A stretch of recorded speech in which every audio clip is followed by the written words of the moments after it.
Thank you very much, everybody. This is your day, and you've earned every minute of it. And I'm thrilled to be back at Liberty University. I've been here, this is now my third time, and we love setting records, right? We always set records. We have to set records. We have no choice. It's been a little over a year since I've spoken on your beautiful campus, and so much has changed. Right here, the class of 2017, dressed in cap and gown, graduating to a totally brilliant future.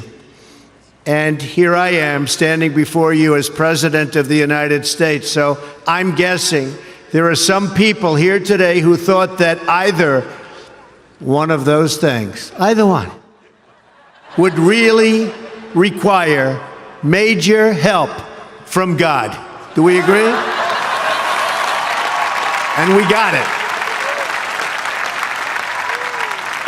But here we are celebrating together on this very joyous occasion.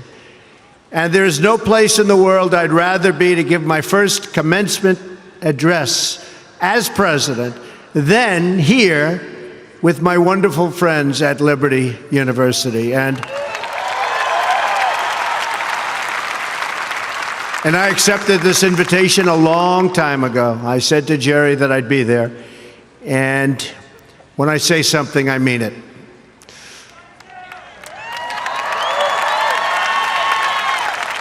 I want to thank President Jerry Falwell and his incredible wife, Becky. Stand up, Becky.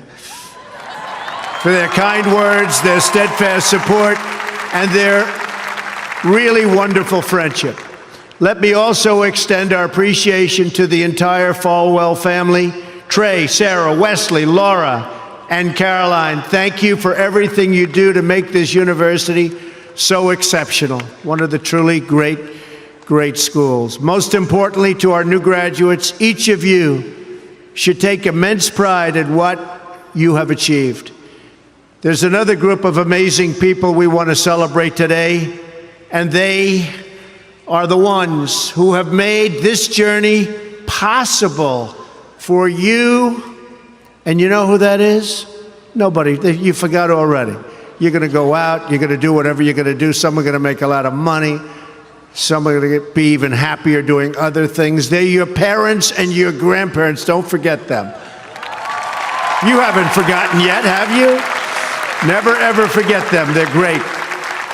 And especially this weekend, let's make sure we give a really extra special thanks to the moms.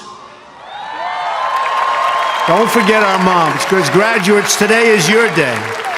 Today is your day. But in all of this excitement, don't forget that tomorrow is Mother's Day, right? I had a great mother. She's looking down now, but I had a great mother. I always loved Mother's Day. We're also deeply honored to be joined by some of the nearly 6,000 service members, military veterans, and military spouses who are receiving their diplomas today. Would you please stand? Please stand. Wow.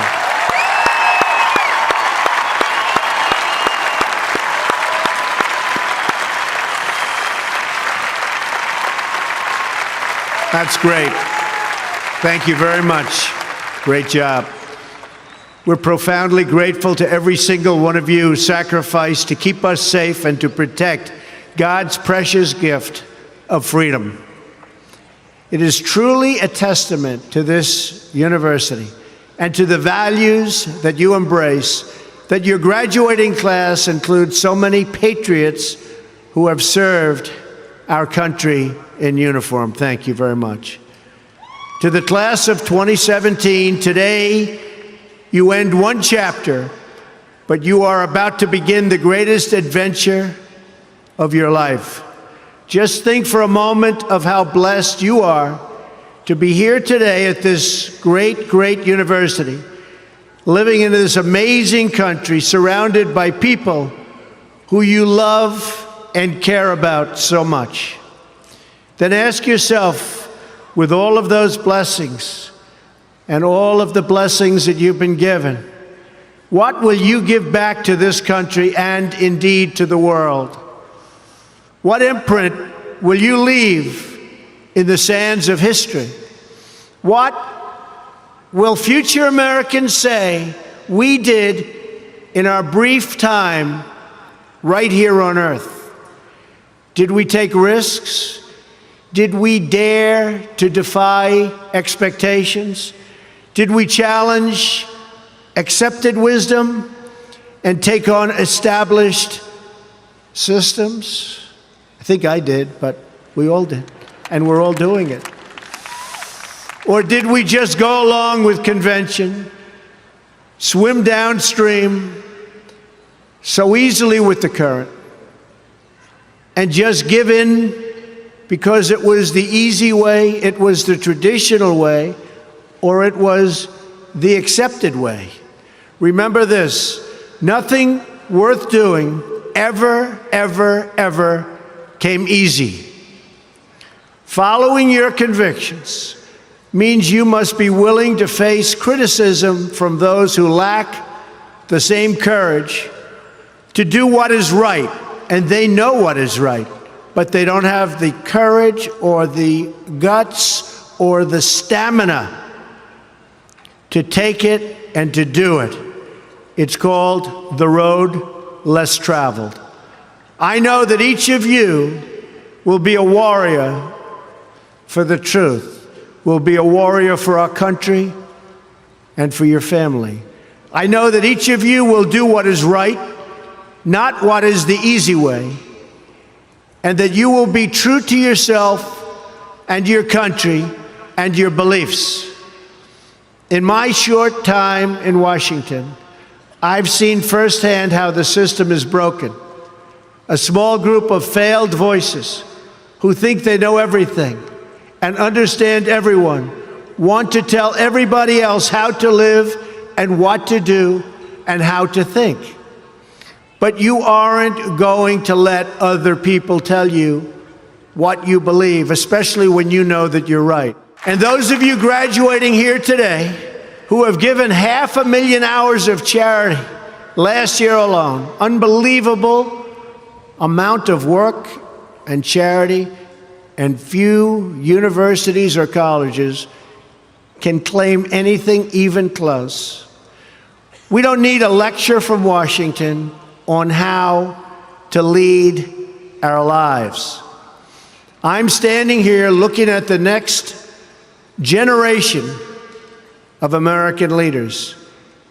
There may very well be a president or two in our midst. Anybody think they're going to be president? Raise your hand. In your hearts are inscribed the values of service, sacrifice, and devotion. Now you must go forth into the world and turn your hopes and dreams into action.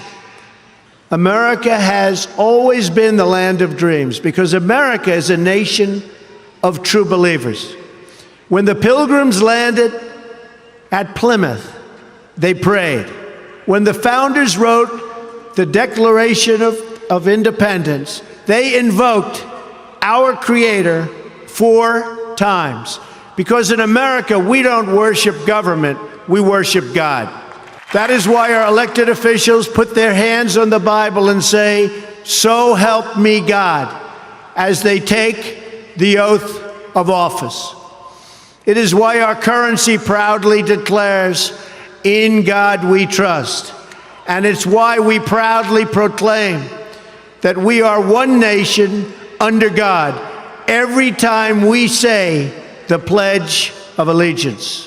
The story of America is the story of an adventure that began with deep faith, big dreams, and humble beginnings.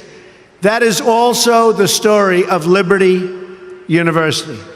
When I think about the visionary founder of this great institution, Reverend Jerry Falwell Sr., I can only imagine how excited he would be if he could see all of this and all of you today, and how proud he would be of his son and of his family.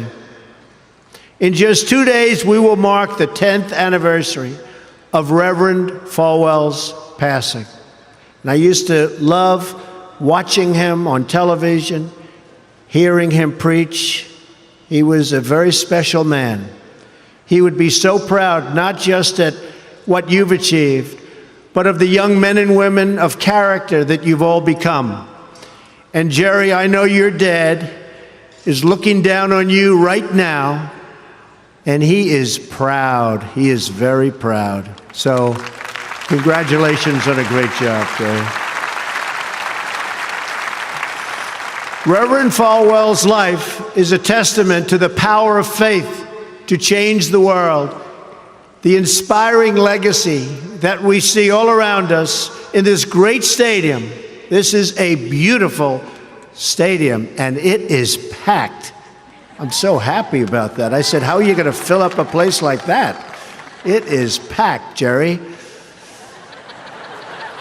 In this beautiful campus and in your smiling faces, but it all began with a vision. That vision was of a world-class university for evangelical Christians. And I want to thank you because, boy, did you come out and vote, those of you that are old enough. In other words, your parents. Boy, oh boy, you voted. You voted. No doubt many people told him his vision wasn't possible. And I am sure they continued to say that so long after he started, at the beginning with just 154 students. But the fact is, no one has ever achieved anything significant without a chorus of critics standing on the sidelines explaining why it can't be done. Nothing is easier or more pathetic than being a critic, because they're people that can't get the job done. But the future belongs to the dreamers, not to the critics. The future belongs to the people who follow their heart no matter what the critics say, because they truly believe in their vision. At Liberty, your leaders knew from the very beginning that a strong athletic program would help this campus grow so that this school might transform more lives. That is why a crucial part of Reverend Falwell's vision for making Liberty a world-class institution was having a world-class football team, much like the great teams of Notre Dame. Great school, great place. In fact, Vice President Mike Pence is there today, doing a fabulous job, as he always does.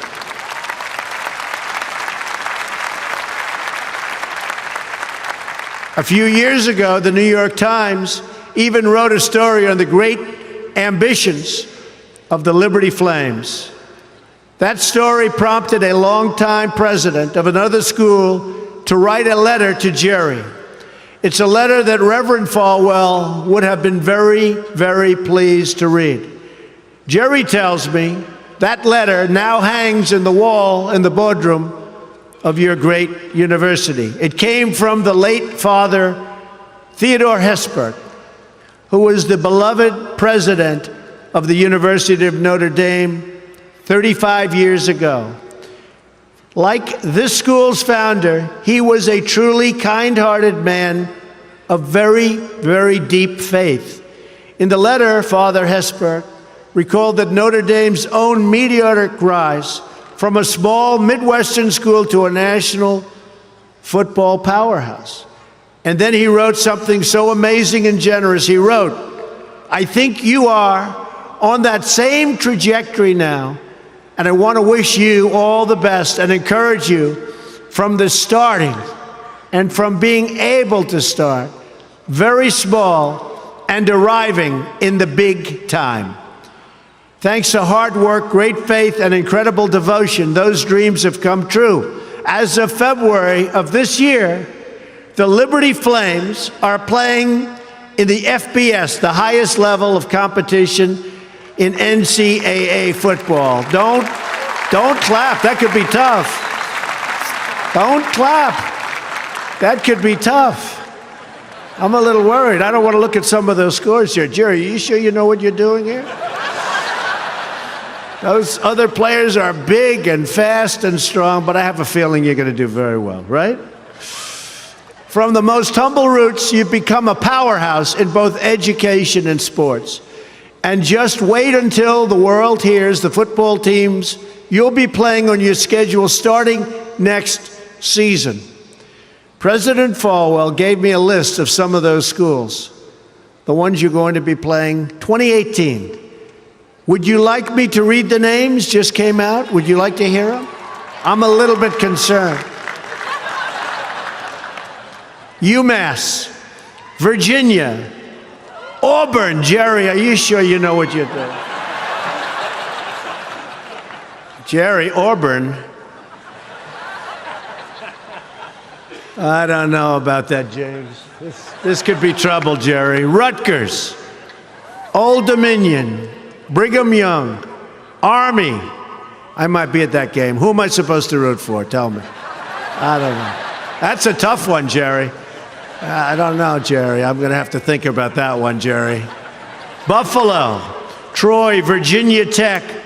Oh, no, Jerry. Ole Miss. And Wake Forest. Those are really top schools. That's maybe in 4 or 5 years I'll come to a game, right? You'll build it up.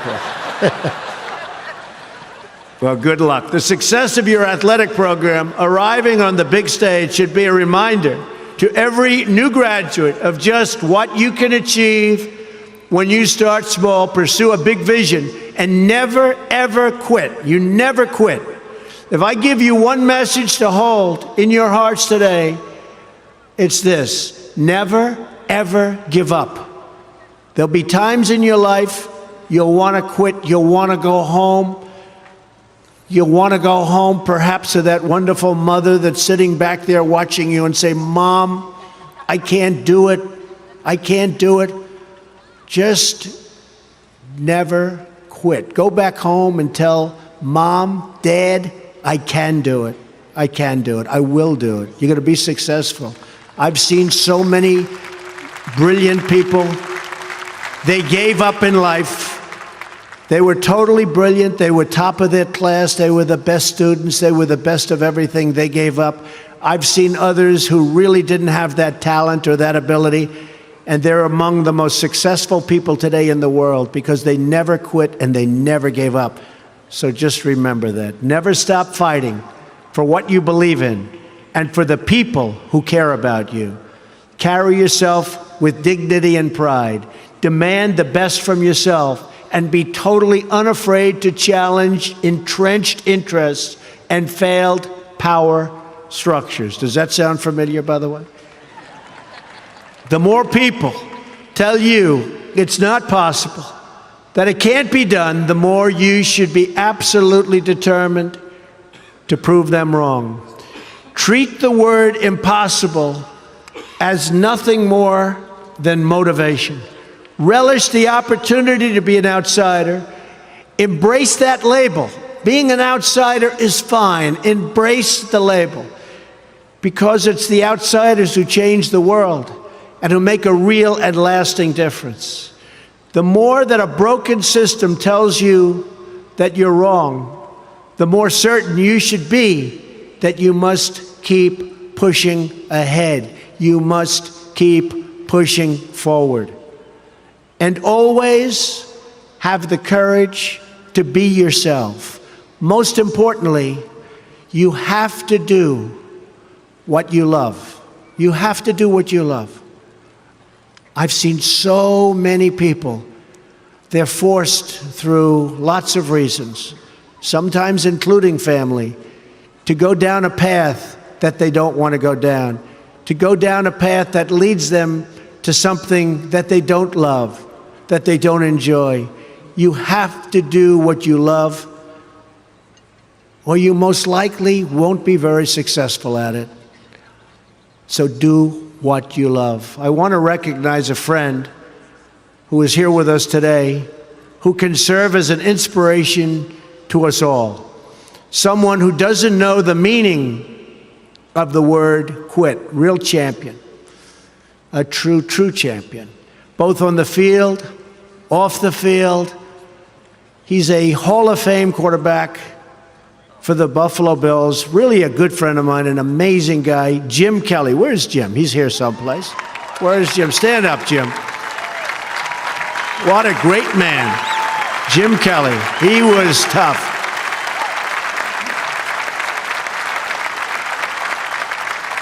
Jim, do you have any idea how much money you'd be making today? They'd hit Jim, it was like tackling a linebacker. They'd hit Jim, 4 guys, 5 guys that weighed 320, and he'd just keep going down the field. He was much more than a quarterback. He had tremendous heart, and he knew how to win.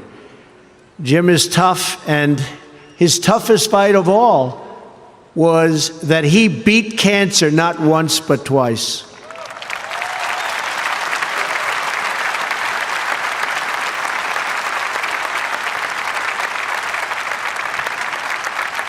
And I saw him and his incredible wife as they were in a very low moment. Jill, very, very low moment. And it was amazing the way they fought. It didn't look good. I would have said, maybe it's not going to happen. But there was always that hope because of Jim and Jim's heart. But I want to just say it's great to have you here today, Jim, and these people are big, big fans. And if you could get a young version of Jim Kelly, you'll be beating a lot of teams, Jerry. So, interestingly, though, I said, I wonder what Jim's doing here. His daughter, Erin, crosses the goal line to you and today with you. So, Erin, stand up. Where are you, Erin? Where is Erin? Congratulations, Erin. Congratulations. Graduating from Liberty. Great choice. Thank you. Liberty University is a place where they really have true champions. And you have a simple creed that you live by, to be really champions for Christ. Whether you're called to be a missionary overseas, to shepherd a church, or to be a leader in your community, you are living witness of the gospel message of faith, hope, and love. And I must tell you, I am so proud as your president to have helped you along over the past short period of time. I said I was going to do it, and Jerry, I did it. And a lot of people are very happy with what's taken place, especially last week. We did some very important signings. Right, James? Very important signings. America is better when people put their faith into action. As long as I am your president, no one is ever going to stop you from practicing your faith or from preaching what's in your heart.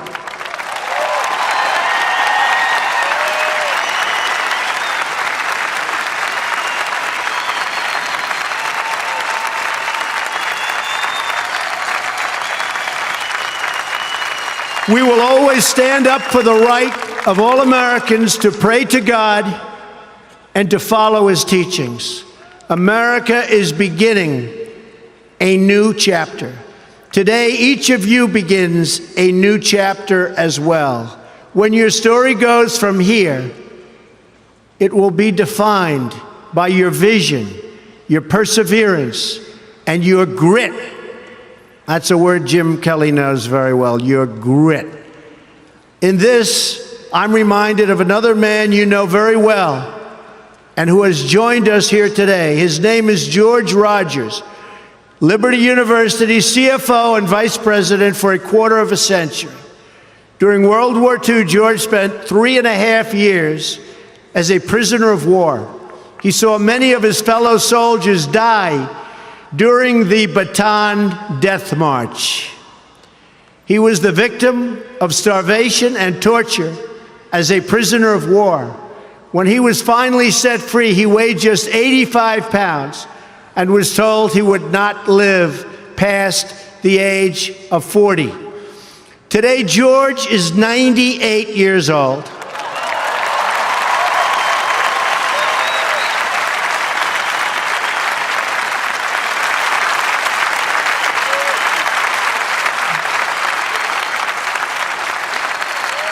Great.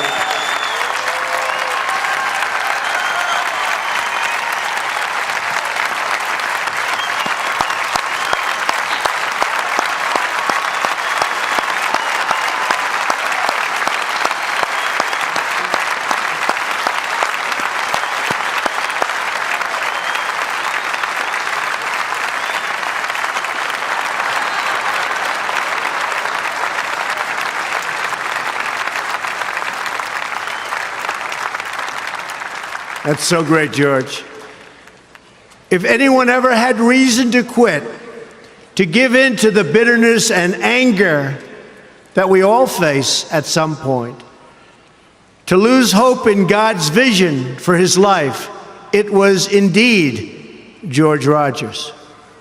But that's not what he did. He stood up for his country. He stood up for his community. He stood up for his family, and he defended civilization against a tide of barbarity, the kind of barbarity we're seeing today and we've been witnessing over the last number of years. And I just want to tell you, as your president, we are doing very, very well in countering it. So you just hang in there. Things are going along very, very well. You'll be hearing a lot about it next week from our generals. Things are going along very, very well. Through it all, he kept his faith in God, even in the darkest depths of despair. Like so many others of his generation, George came home to a nation full of optimism and pride and began to live out the American dream. He started a family. He discovered God's plan for him and pursued that vision with all his might, pouring his passion into a tiny college in a place called Lynchburg, Virginia. Did you ever hear of that? Lynchburg?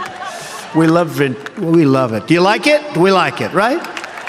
I flew over it a little while ago. It's amazing, actually. What started as a dream with a few good friends, he helped shepherd into the largest Christian university in the world. Just look at this amazing, soaring, growing campus, and I've been watching it grow because I've been a friend of Liberty for a long time now, Jerry. It's been a long time. Thanks in great part to George's financial stewardship. Hundreds of thousands of young hearts and souls have been enriched at Liberty and inspired by the Spirit of God. George, we thank you and we salute you, and you just stay healthy for a long time, George. Thank you.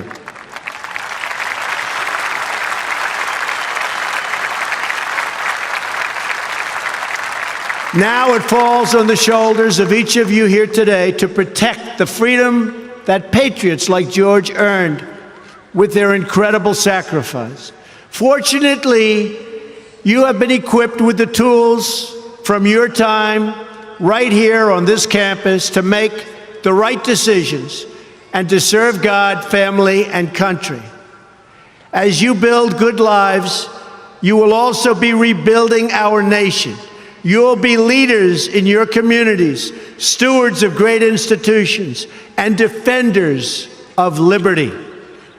And you will be great mothers and fathers and grandmothers and grandfathers, loving friends and loving family members. You will build a future where we have the courage to chase our dreams no matter what the cynics and the doubters have to say. You will have the confidence to speak the hopes in your hearts and to express the love that stirs your souls. And you will have the faith to replace a broken establishment with a government that serves and protects the people.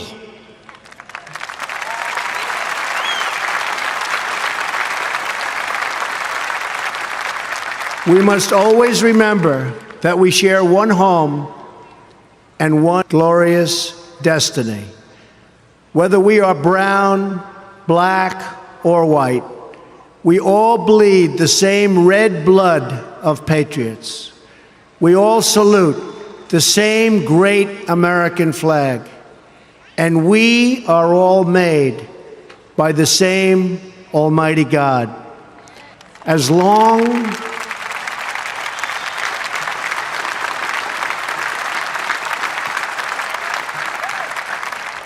as you remember what you have learned here at Liberty, as long as you have pride in your beliefs, courage in your convictions, and faith in your God, then you will not fail.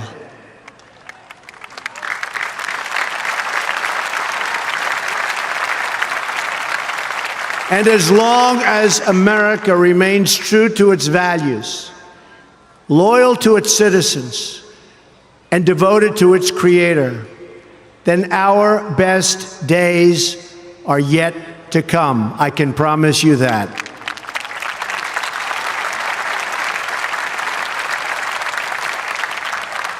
This has been an exceptional morning.